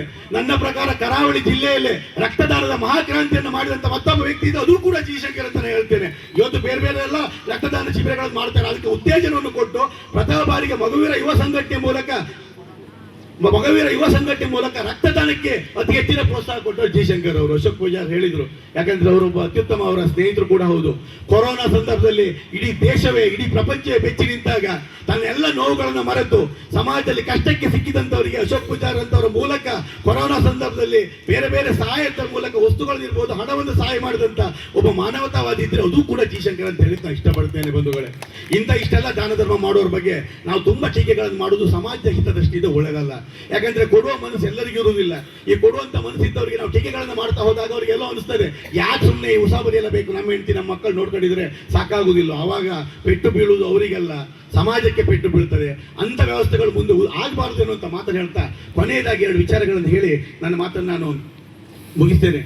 ಈಗಾಗಲೇ ಸಂತೋಷ್ ಕುಮಾರ್ ಶೆಟ್ಟರು ಆ ವಿಚಾರದ ಪ್ರಸ್ತಾಪ ಮಾಡಿದ್ರು. ನಾನು ರಾಜಕೀಯವಾಗಿ ಮಾತಾಡ್ತಾ ಇಲ್ಲ, ಆದ್ರೆ ಭಾರಿ ನೋವಾಗಿದೆ. ಮೊನ್ನೆ ಗುರುರಾಜ್ ಗಂಟಿಹೊಳಿ ಅವರು ಅತ್ಯುತ್ತಮ ಮಾತುಗಾರರು, ಭಾರಿ ಚಂದ ಕುಂದಾಪುರ ಕಡೆದಲ್ಲಿ ಭಾಷಣ ಮಾಡ್ತಾರೆ. ಒಂದು ಮಾತನ್ನು ಹೇಳ್ತಾರೆ, ಏನು ಅದೇ ರಾಘಣ್ಣನ ವಿಚಾರವಾಗಿ ನಾನು ಯಾವ ಅಣ್ಣ ಏನು ಹೇಳಲಿಕ್ಕೆ ಹೋಗುದಿಲ್ಲ. ಅವ್ರು ತಂದ್ರು ಇತ್ತಂದ್ರು ಇರ್ಲಿ, ತಂದದ್ದು ಎಲ್ಲಿಗೆ? ಅವ್ರ ಸಂಸದರು, ಅವ್ರ ಕ್ಷೇತ್ರ ಜನತೆ ಬಿಟ್ಟರೆ ಬೇರೆ ಏನೋ ದೊಡ್ಡ ಸಾಧನೆ ಮಾಡಿ ಏನು ಮಾಡಿದ್ದೇನೂ ಇಲ್ಲಲ್ಲ. ತಂದು ಈ ಕ್ಷೇತ್ರ ಉದ್ಧಾರ ಆಗಲಿ, ಅಭಿವೃದ್ಧಿ ಆಗಲಿ. ಆದ್ರೆ ಮಾತಿನ ಬರದಲ್ಲೋ ಏನೋ ಗೊತ್ತಿಲ್ಲ, ಕಾಲನ್ನು ಕಟ್ತೇವೆ, ಗಂಟ್ಲನ್ನ ಒತ್ತೇವೆ, ಒತ್ತಿ ಗಂಟ್ಲು ತೆರೆದಾಗ ರಾಘಣ್ಣ ಅಂತ ಹೇಳ್ತೇವೆ, ನೀರು ಬಿಡಿ ಅಂತೇಳಿ. 2 ಉದಾಹರಣೆ ಕೊಡ್ತೇನೆ. ಏನು ಕೋಳಿ ಪಡಿ ಆಗ್ತಾ ಇಲ್ಲ ಗುರುರಾಜ್ ಗಂಟಿ ಹೊಳೆಯವರೇ. ಏನು ಕೋಳಿ ಪೆಟ್ಟಾದಾಗ ಒತ್ತಿರ್ಕೊಂಡು ನೀರು ಕೊಡ್ತಲ್ಲ, ಹಾಕೊಡ್ಲಿಕ್ಕೆ ಯಾರು ಕೂಡ ಕೈ ಕಟ್ಟಿ ಕುಳಿತಿಲ್ಲ. ಉತ್ತರ ಕೊಡ್ಲಿಕ್ಕೆ ನಮಗೂ ಬರ್ತದೆ, ನಿಮ್ಗಿಂತ ಚಂದ ಉತ್ತರ ಕೊಡ್ಲಿಕ್ಕೆ ನಮಗೂ ಕೂಡ ಬರ್ತದೆ. ಆದ್ರೆ ನಿಮ್ಮಷ್ಟು ಕೆಳಮಟ್ಟಕ್ಕೆ ಮಾತನಾಡಲಿಕ್ಕೆ ನಾನು ತಯಾರಿಲ್ಲ. ನೀವು ಶಾಸಕರಾಗಿರ್ಬೋದು, ನನಗಿಂತ ಪ್ರಾಯದಲ್ಲಿ ಸ್ವಲ್ಪ ಸಣ್ಣವರಿದ್ದೀರಿ. ನಾನು ಒಬ್ಬ ಕಾನೂನು ಪದವೀಧರ, ಒಬ್ಬ ವಕೀಲ. ಅಷ್ಟು ಸಣ್ಣ ಮಟ್ಟದ ಮಾತನಾಡ್ಲಿಕ್ಕೆ ತಯಾರಿಲ್ಲ. ಗಂಟ್ಲು ಒತ್ತಿ ಗಂಟ್ಲನ್ನ ಕರೆಸಿ ನೀರು ಕೊಡುವ ಸಂದರ್ಭ ಬಂದಾಗ ತಕ್ಕ ಉತ್ತರ ಕೊಡ್ಲಿಕ್ಕೆ ನಾವು ಕೂಡ ತಯಾರಿದ್ದೇವೆ ಅಂತ ಮಾತನಾಡ್ತೇನೆ. ಯಾಕಂತ ಹೇಳಿದ್ರೆ ನೀರು ಕೇಳ್ತಾ ಇರೋರು ಏನು ಬೇರೆ ಊರದವರಲ್ಲ, ಬೇರೆ ದೇಶದವರಲ್ಲ, ನಿಮ್ಮ ಮತದಾರರು. ಇವತ್ತೇನು ಸಿದ್ದಾಪುರದಲ್ಲಿ ಹೋಗಿ ಉದ್ದುದ್ದ ಭಾಷಣ ಮಾಡ್ತಿರಲ್ಲ, ಕೆಳಗಡೆ ಕೂಡ ನಿಮ್ದೇ ಕ್ಷೇತ್ರ. ಈ ಹೊಳೆಶಂಕರನಾಳ ಯಾವ ಕ್ಷೇತ್ರ, ಅಂಪಾರ್ ಯಾವ ಕ್ಷೇತ್ರ, ಕಾವಡಾಡಿ ಯಾವ ಕ್ಷೇತ್ರ, ಹಳ್ನಾಡು ಯಾವ ಕ್ಷೇತ್ರ, ಕಳ್ಳೂರು ಯಾವ ಕ್ಷೇತ್ರ, ಸೌಕೂರು ಏತ ನೀರಾವರಿ ಹೋಗ್ತಾ ಇರುವಂತ ಎಲ್ಲದ ಯಾವ ಕ್ಷೇತ್ರ. ಹಾಗಾಗಿ ನಿಮ್ಮ ಕ್ಷೇತ್ರದ ಮತ ಬೇಡುವ? ಎಲ್ಲೋ ಭಾಷಣ ಸಿಕ್ತಂತೇಳಿ ಏನೆಲ್ಲ ಮಾತಾಡ್ಲಿಕ್ಕೆ, ಅದನ್ನು ಕೇಳಲಿಕ್ಕೆ ನಾವು ತಯಾರಿಲ್ಲ. ಗಂಟಿಹೊಳೆಯವರೇ, ಗೌರವ ಇದೆ. ನಾನು ವೈಯಕ್ತಿಕ ಟೀಕೆ ಮಾಡುವುದಿಲ್ಲ. ಯಾರೋ ಹೇಳಿದ್ರು ಆ ಉತ್ಸವ ಕೂಡ ಜಿ ಶಂಕರ್ ಏನೋ ಪಾಪ ತುಂಬಾ ಸಹಾಯ ಮಾಡಿದ್ದಾರೆ ಅಂತ ಹೇಳಿ, ನಂಗೆ ಗೊತ್ತಿಲ್ಲ. ಯಾರೋ ಹೇಳಿದ್ರು ಅವ್ರದ್ದೇನೋ ಉತ್ಸವ ಆಗ್ತಾ ಇದೆಯಲ್ಲ, ಅದು ಕೂಡ ಪಾಪ ತಗೊಳ್ಳೋದು ತದನಂತರ ಟೀಕೆ ಮಾಡುವುದು, ಇದು ಒಳ್ಳೇದಲ್ಲ. ಇವತ್ತು ನಾನು ಸ್ಪಷ್ಟವಾಗಿ ಹೇಳ್ತೇನೆ, ನಾನು 10 ರೂಪಾಯಿ ಯಾವತ್ತೂ ಕೂಡ ಮುಟ್ಲಿಲ್ಲ. ಮುಟ್ತಾ ಇರ್ಲಿಕ್ಕೋಸ್ಕರ ಇಷ್ಟು ಪ್ರಾಮಾಣಿಕವಾಗಿ ಮಾತಾಡುವಂತ ಧೈರ್ಯ ನನ್ನ ದೇವರು ಕೊಟ್ಟಿದ್ದಾನೆ. ನಾಳೆ ಕೂಡ ತಪ್ಪಂತಾನೆ, ಸರಿ ಅಂತಾರೆ. ಇವತ್ತು ಸತ್ಯಕ್ಕೆ ಸರಿಯಾಗಿ ಬೇಸರ ಇದೆ ಜಿ ಶಂಕರ್ ಬಗ್ಗೆ. ಒಂದು ವಿರೋಧ ಮಾಡೋದಕ್ಕೆ 100 ನಂಗೆ ಏನು ರಾಜಕೀಯ ಲಾಭ ಬೇಡ, ನಾನು ಯಾವುದೇ ಚುನಾವಣೆ ನಿಲ್ಲುವುದಿಲ್ಲ, ನಂಗೆ ಯಾವುದೇ ರಾಜಕೀಯ ಲಾಭ ಬೇಡ. ಆದರೆ ಸಮಾಜಮುಖಿಯಾಗಿರುವಂಥ ವ್ಯಕ್ತಿಗಳನ್ನು ಪದೇ ಪದೇ ಟೀಕೆ ಮಾಡುವುದನ್ನು ನಾನು ಸ್ಪಷ್ಟವಾಗಿ ವಿರೋಧಿಸ್ತೇನೆ ಬಂಧುಗಳೇ. ಕೊನೆಯದಾಗಿ ಒಂದು ಮಾತು ಗೋಪಾಲ್ ಪೂಜಾರ ಮುಖಾಂತರ ಹೇಳಲಿಕ್ಕೆ ಇಷ್ಟಪಡ್ತಾ ಇದ್ದೇನೆ. ಇದೆಲ್ಲ ಹೋರಾಟಗಳ ಮಧ್ಯೆ ಬನ್ನಿ, ಒಂದು ಗೋಪಾಲ್ ಪೂಜಾರ್ರೆ, ರಾಜ್ಯ ಸರ್ಕಾರದಿಂದ ಒಂದು ಆದೇಶ ಆಗಿದೆ. ತಾತ್ಕಾಲಿಕವಾಗಿ ಕಾಮಗಾರಿಯನ್ನು ಸ್ಥಗಿತ ಮಾಡಬೇಕು. 15 ದಿನಗಳಲ್ಲಿ ಒಂದು ತಜ್ಞರ ತಂಡವನ್ನು ಕಳಿಸ್ತೇವೆ. ಆ ತಜ್ಞರ ತಂಡ ಅದರ ಬಗ್ಗೆ ಪುನರ್ ಪರಿಶೀಲನೆ ಮಾಡಿ, ಚರ್ಚೆ ಮಾಡಿ, ಸಮೀಕ್ಷೆ ಮಾಡಿ, ಎಲ್ಲರ ವಿಚಾರವನ್ನು ತೆಗೆದುಕೊಂಡು ತದನಂತರ ಮೇಲ್ ಮಾಡಬೇಕಾ ಕೆಳ ಮಾಡಬೇಕಾ ಅನ್ನೋ ಬಗ್ಗೆ ಒಂದು ಸ್ಪಷ್ಟವಾಗಿ ಕಾಮಗಾರಿ ನಿಲ್ಲಿಸಿ ತದನಂತರ ಅವರ ವರದಿಯ ನಂತರ ಕಾಮಗಾರಿ ಪ್ರಾರಂಭ ಮಾಡಬೇಕಂತೇಳಿ ಇದೆ. ನಾನು ರಾಜ್ಯ ಸರ್ಕಾರವನ್ನ, ಸಂಬಂಧಿತ ಇಲಾಖೆಯವರನ್ನ, ಎಲ್ಲರನ್ನ ಈ ವೇದಿಕೆ ಮೂಲಕ ಆಗ್ರಹ ಮಾಡ್ತೇನೆ. ಈವಾಗಲೇ ಕಾಮಗಾರಿಯನ್ನು ತಕ್ಷಣ ನಿಲ್ಲಿಸಲೇಬೇಕು. ಯಾವುದೇ ಕಾರಣಕ್ಕೆ ಕಾಮಗಾರಿಯನ್ನು ಮುಂದೂಡಿಸಬಾರದು. ಎಲ್ಲ ಗುತ್ತಿಗೆದಾರರಿಗೆ ಲಾಭ ಆಗ್ತದೆ ಅಂತ ಹೇಳಿ ಕಾಮಗಾರಿ ಮುಂದೂಡಿಸೋದನ್ನ ನಾವು ಸ್ಪಷ್ಟವಾಗಿ ವಿರೋಧಿಸಬೇಕು. ಅದರ ಜೊತೆಯಲ್ಲಿ ಈಗ ಮಾಡಿದಂತ ಕಾಮಗಾರಿಗೆ ಒಂದು ನಯಾ ಪೈಸೆ ಕೂಡ ಗುತ್ತಿಗೆದಾರರಿಗೆ ಬಿಲ್ ಅನ್ನ ಕೊಡಬಾರದು, ಅವರ ಬಿಲ್ ಅನ್ನು ತಡೆ ಹಿಡಿಬೇಕು. ತದನಂತರ ಅದರ ಸಾಧಕ ಬಾಧಕಗಳ ಬಗ್ಗೆ ಚರ್ಚೆ ಆಗಲಿ. ಅದರ ಜೊತೆಯಲ್ಲಿ ನಿಮ್ಗೊಂದು ವಿಚಾರ, ಇವತ್ತು ಸಿದ್ದಾಪುರ ಏತ ನೀರಾವರಿಯನ್ನು ಕೂಡ ಇಡೀ ಸಿದ್ದಾಪುರಕ್ಕೆ ನೀರು ಹೋಗುದಿಲ್ಲ, ಇಡೀ ಎಲ್ಲ ಕಡೆ ಹೋಗುದಿಲ್ಲ, ಯಾವುದೋ ಒಂದು ಊರಿ ನೀರು ಹೋಗ್ಲಿಕ್ಕೋಸ್ಕರ ಹೆಸರು ಸಿದ್ದಾಪುರ ಇಟ್ಕೊಂಡು ಆ ಊರಿ ನೀರು ತಗೊಂಡು ಹೋಗ್ತಾ ಇದ್ದಾರೆ. ಅದರ ಫಲಾನುಭವಿಗಳು ಕೂಡ ಭಾರಿ ಪ್ರಭಾವಿಗಳು. ಅವರು ರಾಘವೇಂದ್ರ ಮೂಲಕ ಒತ್ತಡ ಹೇಳಿ ಅದನ್ನ ಯೋಜನೆಯನ್ನು ಜಾರಿಗೆ ಮಾಡ್ತಾ ಇದ್ದಾರೆ. ಇವತ್ತು ನೀವು ಹೋಗಿ ನೋಡಿ, ಸಿದ್ದಾಪುರ ನನ್ನ ಪತ್ತಿರ ಸಂಬಂಧಿಗಳ ಮನೆ ಇದೆ ಅಕ್ಕುಂಜೆಯಲ್ಲಿ, ಅವ್ರಿಗೆ ಇವತ್ತು ನೀರು ಹೋಗ್ತಾ ಇಲ್ಲ, ಹೊಸಂಗಿ ನೀರು ಹೋಗ್ತಾ ಇಲ್ಲ. ಒಂದು ಸಣ್ಣ ಪೈಪ್ ಅನ್ನು ಹಾಕೊಂಡು ಆ ಪೈಪ್ ಮೂಲಕ ನೀರು ತಗೊಂಡು ಹೋಗುವಂತ ಯೋಜನೆ. ಆ ಪೈಪ್ ನಲ್ಲಿ ಎಲ್ಲೂ ಕೂಡ ಯಾರಾದ್ರೂ ಅಗತ್ಯವಾಗಿ ನೀರು ಕೇಳಿದ್ರೆ ಕೊಡುವಂತ ವ್ಯವಸ್ಥೆ ಎಲ್ಲೂ ಕೂಡ ಇಲ್ಲ ಅಂತ ಹೇಳಿದ್ರೆ, ಇವು ಒಂದು 4-5 ಜನ ಲಾಭಕ್ಕೋಸ್ಕರ ಇಡೀ ಸಿದ್ದಾಪುರ ಯೋಜನೆ, ನೀರಾವರಿ ಯೋಜನೆ, ಏತ ನೀರಾವರಿ ಯೋಜನೆ ಹೆಸರಿನಲ್ಲಿ ನಮ್ಮನ್ನ ಒಡೆದು ಆಳುವಂತ ವ್ಯವಸ್ಥೆ ಇವತ್ತು ಆಗ್ತಾ ಇದೆ. ದಯವಿಟ್ಟು ತಾವು ಯಾರು ಕೂಡ ಅದಕ್ಕೆ ಆಸ್ಪದವನ್ನು ಕೊಡಬಾರ್ದು. ನಾನು ಹೇಳೋದಿಷ್ಟೇ, ದಯವಿಟ್ಟು ಇವತ್ತು ಅವರಿಗೆ ಎಷ್ಟು ನೋವಾಗಿದೆಯೋ ಗೊತ್ತಿಲ್ಲ. ನಾನಂತೂ ಒಬ್ಬ ಅಪ್ಪಟ ಅಭಿಮಾನಿ ಗೋಪಾಲ್ ಪೂಜಾರ್ ಅವರದ್ದು. ಯಾಕಂತ ಹೇಳಿದ್ರೆ ನನಗೆ ರಾಜಕೀಯ ಲಾಭ ಆಗ್ಬೇಕಂತ ಅವಶ್ಯಕತೆ ಇಲ್ಲ. ನಾನು ಕಂಡಂತೆ ಅತ್ಯಂತ ಮಧು ಸ್ವಭಾವದ ಒಬ್ಬ ಪ್ರಾಮಾಣಿಕ ರಾಜಕಾರಣಿ ಕರಾವಳಿ ಜಿಲ್ಲೆಯಲ್ಲಿ ಇದ್ರೆ ಅದು ಗೋಪಾಲ್ ಪೂಜಾರ್ ಅಂತ ಹೇಳಲಿಕ್ಕೆ ಭಾರಿ ಹೆಮ್ಮೆ ಅನಿಸ್ತದೆ. ಅಂತ ಗೋಪಾಲ್ ಪೂಜಾರಿಗೆ ನೋವನ್ನ ಮಾಡಿ, ಅವ್ರ ಬಗ್ಗೆ ಪ್ರಚಾರವನ್ನು ಮಾಡಿ, ಕೊಡುಗೈ ದಾನಿಯಾದಂಥ ಜೀಶಂಕರ್ ಅಂತವರ ಮಹಾನುಭಾವರ ವ್ಯಕ್ತಿತ್ವವನ್ನು ಹಾಳು ಮಾಡುವಂತ ಪ್ರಯತ್ನ ಯಾರು ಕೂಡ ಮಾಡಲಿಕ್ಕೆ ಹೋಗಬೇಡಿ. ನಿಮ್ಗೆ ಯಾರಿಗೂ ಒಳ್ಳೇದಾಗುದಿಲ್ಲ. ದಯವಿಟ್ಟು ಒಂದು ಹಂತದಲ್ಲಿ ಎಲ್ಲ ಆಲೋಚನೆ ಮಾಡಿ, ಯಾರಿಗೂ ನಷ್ಟ ಆಗುದು ಬೇಡ. ದಯವಿಟ್ಟು ಎಲ್ಲರೂ ಕೂಡ ಒಳ್ಳೆ ಮನಸ್ಸಿನಿಂದ ಸರ್ಕಾರದ ಒತ್ತಡವನ್ನು ತಂದು ಹೊಳೆಶಂಕನಾಳದ ಏನು ಹೋರಿಯಪೆ ಡ್ಯಾಮ್ ಇದೆ, ಆ ಡ್ಯಾಮ್ನಿಂದ 600-700 ಮೀಟರ್ ಕೆಳಗೆ ಜಾಕ್ವೆಲ್ ಅನ್ನ ಮಾಡಿ ಸಿದ್ದಾಪುರ, ಹೊಸಂಗಡಿ, ಹಾಗೇನೆ ಏನು ಆ ಭಾಗದ ಎಲ್ಲ ಬಾಂಡಿ ತನಕ ಎಲ್ಲ ಗ್ರಾಮಗಳಿಗೆ ಯಥೇಚ್ಛವಾಗಿ ನೀರು ಹೋಗುವಂತ ವ್ಯವಸ್ಥೆ ಆಗಲಿ. ನಮಗೂ ಕೂಡ ಏನು ತೊಂದರೆ ಆಗಿದೆ, ಕುಡಿಯೋ ನೀರು ಇರ್ಬೋದು, ನಮಗೆ ಕೃಷಿಕರ ಪಂಪ್ಸೆಟ್ ಇರ್ಬೋದು, ಮೀನುಗಾರರಿಗಿರ್ಬೋದು, ಎಲ್ಲರಿಗೂ ಲಾಭ ಆಗುವಂತ ರೀತಿಯಲ್ಲಿ ಒಂದು ಈ ಯೋಜನೆ ಜಾರಿಗೆ ಬರಲಿ ಅಂತೇಳಿ ಹೇಳ್ತಾ, ಇಷ್ಟೊತ್ತು ನಮ್ಮ ಜೊತೆ ಮಾತಾಡ್ಲಿಕ್ಕೆ ಅವಕಾಶ ಕೊಟ್ಟಂತ ತಮ್ಗೆಲ್ಲ ಹೊಂದಿಸಿ ನಾನು ಅತಿಯಾಗಿ ನಮ್ಮಂತ ಜಗನ್ಮಾತೆ ಕೊಲ್ಲೂರು ಮೂಕಾಂಬಿಕೆ ತಮ್ಗೆಲ್ಲ. ನಾನು ಆರೋಗ್ಯ ಸರಿ ಇಲ್ಲದೆ ಆಪರೇಷನ್ ಆದ್ಮೇಲೆ ಬೆಂಗಳೂರಲ್ಲಿದ್ದೆ. ಸಿದ್ದಾಪುರದಲ್ಲಿ ಒಂದು ಗಂಟಿ ಹೊಳೆಯ ಟೀಮ್ ಒಂದು ಕಾರ್ಯಕ್ರಮನ ಜೋಡಣೆ ಮಾಡುತ್ತೆ. ಸಿದ್ದಾಪುರ ಏತ ನೀರಾವರಿ ಸಮಿತಿಯ ಹೆಸರಲ್ಲಿ ಒಂದು ಪ್ರತಿಭಟನೆಯನ್ನು ಹಾಕೊಳ್ತಾರೆ.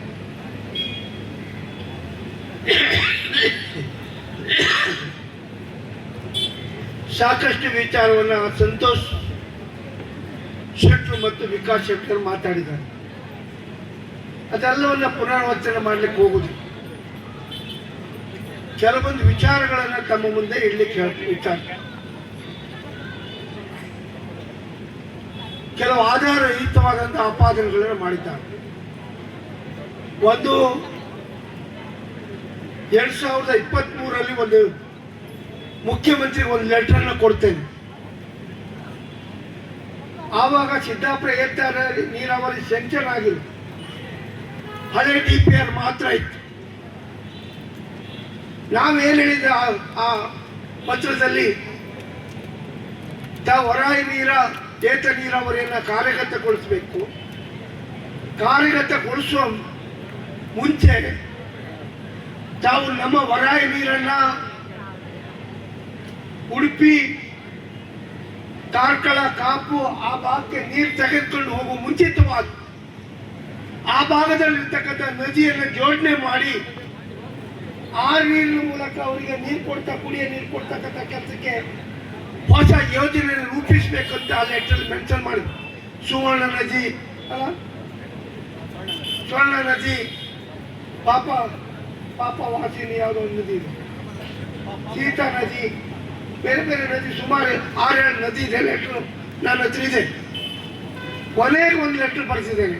ಅದರಲ್ಲಿ ಕಾರ್ಯಗತಗೊಳಿಸುವ ಮುಂಚೆ ಡ್ಯಾಮಿನ ಕೆಳಗಡೆ ಹೊಳೆ ಶಂಕನಾಳ, ಅದರ ಕೆಳಗಡೆ 500 ಮೀಟರ್ಗಿಂತ ಆಚೆಗೆ ಪಂಪೆಲ್ಲನ್ನು ಅಲ್ಲಿ ನಿರ್ಮಾಣ ಮಾಡಿ ತಾವು ಸಿದ್ದಾಪುರ ಏತ ನೀರಾವರಿಗೆ ನೀರನ್ನು ಕೊಡಬೇಕನ್ನುವ ಆಗ್ರಹವನ್ನು ನಾನು ಮಾಡಿದ್ದೇನೆ.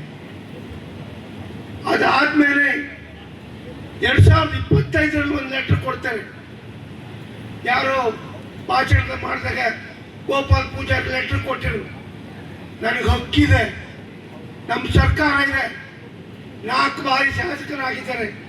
ಈ ರೈತರು ನನ್ನ ಹತ್ರ ಮನವಿ ಕೊಟ್ಟಾಗ ಅದನ್ನು ಮುಖ್ಯಮಂತ್ರಿಗೆ ಕೊಡ್ತಕ್ಕಂಥ ಕೆಲಸ ರೈತರ ಪರವಾಗಿ ಕೊಟ್ಟಿದ್ದಾರೆ ಬಿಟ್ಟರೆ ಗೋಪಾಲ್ ಪೂಜಾರಿ ಸ್ವಾರ್ಥಕ್ಕೆ ಕೊಡಲಿಲ್ಲ, ರಾಜಕಾರಣಕ್ಕೆ ಕೊಡಲಿಲ್ಲ. ನಮ್ಮ ರೈತರಿಗೆ ಅನ್ಯಾಯ ಆಗಬಾರ್ದ ದೃಷ್ಟಿಕೋನದಲ್ಲಿ, ನನ್ನ ಕ್ಷೇತ್ರಕ್ಕೆ ಅನ್ಯಾಯ ಆಗಬಾರ್ದ ದೃಷ್ಟಿಕೋನದಲ್ಲಿ ಲೆಟರ್ ಕೊಟ್ಟಿದ್ದೇನೆ. ಇವತ್ತು ನಮ್ಮ ರಾಜಗೋಪಾಲ್ ಹೇಳಿದ್ರು, ತಾವು ಆ ಲೆಟರ್ ವಾಪಸ್ ತಗೊಳ್ತೀರಾ, ರೈತರು ಉಪ್ಪು ನೀರು ಬರ್ತದೆ ಅಂತ. ಯಾವ ಲೆಟರ್ ಮುಖ್ಯಮಂತ್ರಿ ಕೊಟ್ಟಿದ್ದೇನೆ ಅದನ್ನ ಸ್ಟಡಿ ಮಾಡಿ ಅದಕ್ಕೆ ಸಂಬಂಧಪಟ್ಟವರು ಚರ್ಚೆ ಮಾಡಿ ಆ ಲೆಟರ್ ಕೊಟ್ಟಿದ್ದೆ, ವಾಪಸ್ ಕೊಡು, ಪ್ರಶ್ನೆ ಇಲ್ಲ. ಸಿದ್ದಾಪುರ ಏತ ನೀರಾವರಿ ಏನು ಆಗ್ಬೇಕಾಗಿದೆ, ನನ್ನ ಆಗ್ರಹ ಇಷ್ಟೇ. ಸಿದ್ದಾಪುರಕ್ಕೆ ಇಂದ ಹಾಜರಿಗೆ ಹೋಗುವಂತ ಭಾಗದಲ್ಲಿ ಬಲಭಾಗದವರಿಗೆ ನೀರಿಲ್ಲ, ಹೊಸ ಅಂಗಡಿಯವರಿಗೆ ನೀರಿಲ್ಲ. 8% ಕೆರೆ ಮಾತ್ರ ನೀರು. ಸಿದ್ದಾಪುರದಲ್ಲಿ 2 ವಾರ್ಡ್ ಮಾತ್ರ ನೀರು, ಉಳಿದ ಭಾಗಕ್ಕೆ ನೀರಿಲ್ಲ. ಉಳ್ಳೂರಿಗೆ ಸಂಪೂರ್ಣ ಅನ್ಯಾಯ ಆಗ್ತಾ ಇದೆ. ಅವರು ಮೇಲ್ಗಡೆ ನೀರು ತಕೊಂಡು ಹೋದ್ರೆ ಏನು ಸೌಕೂರು ವೆಂಟೆ ಡ್ಯಾಮ್ ಇದೆ, ಏತ ನೀರಾವರಿ, ಈ ಭಾಗದ ಜನರಿಗೆ ಅನ್ಯಾಯ ಆಗ್ತದೆ. ಅದಕ್ಕೋಸ್ಕರ ನಾವು ಆ ಕೆಳ ಭಾಗದಲ್ಲಿ ಮಾಡಿ ಎಲ್ಲ ರೈತರಿಗೆ ಹಳೆ DPR ಅಲ್ಲಿ ಏನಿದೆ ಅವ್ರೆಲ್ಲರಿಗೂ ನೀರು ಕೊಡುವಂತ ಕೆಲಸ ಮಾಡಿ ಅಂತ ನಮ್ಮ ಆಗ್ರಹ ಪಡಿಸಿದೆ. ಬಿಟ್ಟರೆ ಯಾವುದೇ ಸ್ವಾರ್ಥಕ್ಕೋಸ್ಕರ ಯಾರಿಗೆ ಹೆದರ್ಕೊಂಡು ನಾನು ಹೋಗುವನಲ್ಲ. ನಾವು ನಮ್ಮ ಕಾರ್ಯಕರ್ತರ ರೈತರಿಗೆ ಸಹಾಯ ರಕ್ಷಣೆಗೋಸ್ಕರ ಈ ಲೆಟರ್ ಕೊಟ್ಟಿದ್ದೆ ಅನ್ನೋ ಮಾತನ್ನ ನಿಮ್ಮ ಮೂಲಕ ಹೇಳಲಿಕ್ಕೆ ಇಚ್ಛಪಡ್ತೇನೆ. ಬಹಳ ವಿಶೇಷವಾಗಿ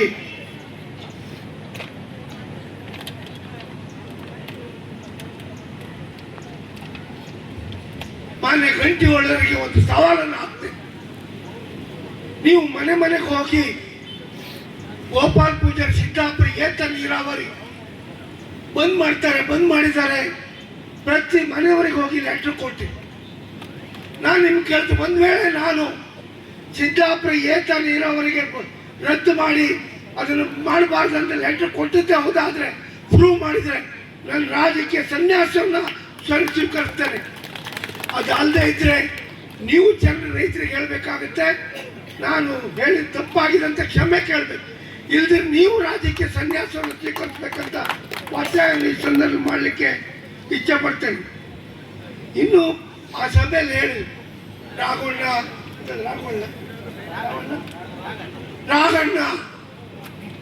ರಾಶಿ ನೀರಾವರಿ ಯೋಜನೆಯನ್ನು ತರ್ತಾರೆ.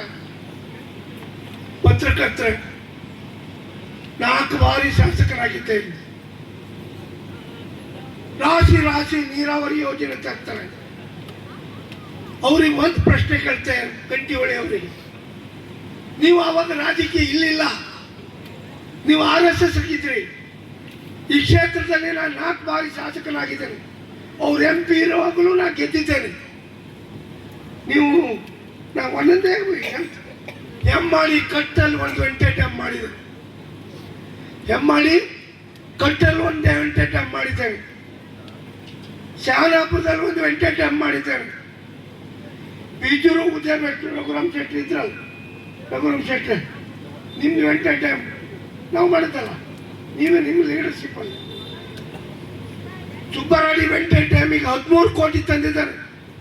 ಸುಕುಮಾರ್ ಶೆಟ್ಟರ್ನ ಅದು 35 ಕೋಟಿಗೆ ಏರಿಸಿ ಸುಬ್ಬರಾಡಿ ವೆಂಟೇಜ್ ಡ್ಯಾಮ್ ಆಯಿತು. ರಾಜಾಡಿ ಕಲ್ಲೂರ ರಾಜಾಡಿ ವೆಂಟೇಜ್ ಡ್ಯಾಮ್, ಆದಿಲ್ ಶನೀಶ್ವರ ದೇವಸ್ಥಾನದ ಹತ್ರ ವೆಂಟೇಜ್ ಡ್ಯಾಮ್.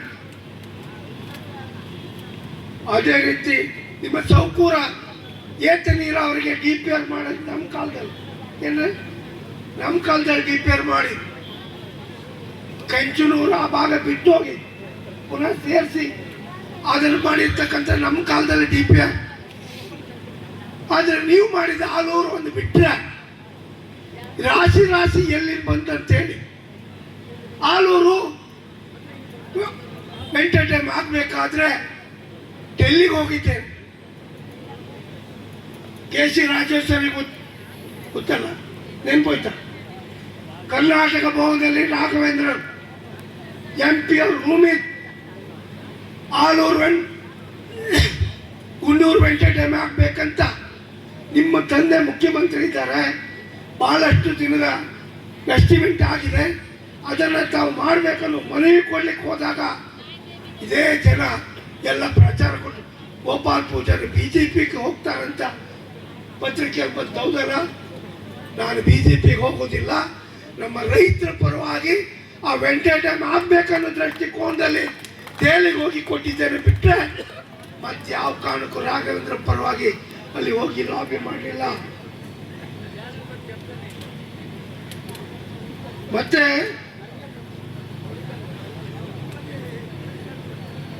ಸಿದ್ದಾಪುರದಲ್ಲಿ ಮಾತಾಡೋ ಶಾಸಕರು ಹೇಳಿದ್ರು, ಗಂಟೆ ಹೊಡೆದು ಕಾಲ್ ಜಪ್ಪಿ ಹಾಕ್ತೇನೆ.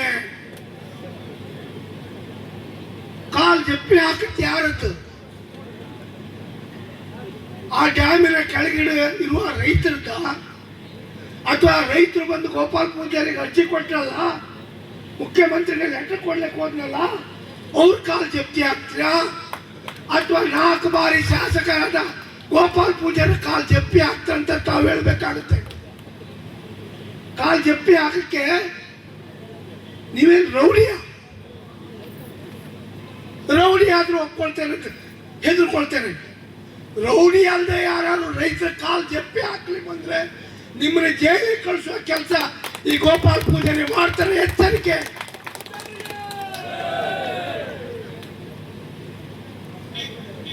ಮತ್ತೆ